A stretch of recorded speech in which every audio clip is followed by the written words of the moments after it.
evidence-based practice, what is it, and why do you care?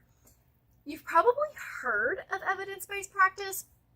It really took off in the early 1990s when everybody kind of said, hey, we need to be a little bit more scientific about this.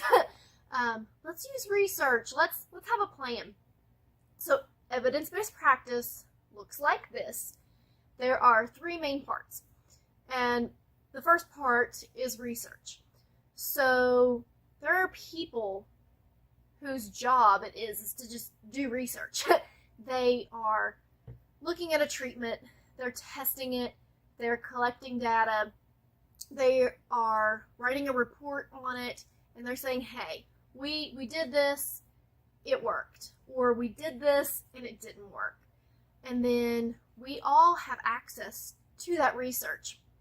So we don't have to just guess, hey, is that going to work? Because the researchers are letting us know if that works. The second thing, clinical experience or expertise. As therapists, we have training specifically in our fields. We learn child development. As an SLP, I've learned speech development, language development. So I bring that knowledge to the table, and I look at a kid and I say, well, I see A, B, and C here. You go to the research then and say, okay, what does the research say about A, B, and C? So experience, very important.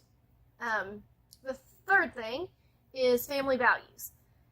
And family values should always be considered because family is a part of the team.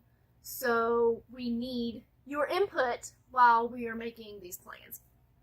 So those three things, research, clinical expertise, and family values, those together make evidence-based practice. I'm going to link a couple of sites for you. The first one has, I believe it's 27 evidence-based practices for autism. You can go on the site, you can find one that you're interested in learning about. If it's discrete trial training, you can click on it, and then there are modules for that, so you can learn more about each one of those evidence-based practices. And then there's also a PDF that I will link, and it shows you evidence-based practice by age and issue that you need to work on, so I will link that as well. But why does that matter, though? Like, why do you really care? You care because you don't want somebody just guessing or doing something and hoping that it works. You want to know that there's research behind it. You want to know that it's safe, because not all treatments are created equal. There are things out there that you might read on the internet that aren't safe. So you want to make sure that what you're doing is something that's safe, it's valid. The people doing it know what they're talking about. You just want your kid to have the best, and that's what we want for your kid too. So, you don't want to go out and spend all kinds of money on something that you have no idea if it's ever even been done before, So take a look at those links. Use that information when you're trying to determine what treatment you want to seek for your child.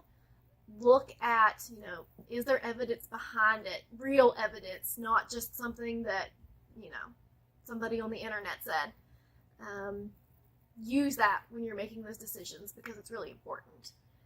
Check out those links, and remember to like and subscribe to our page.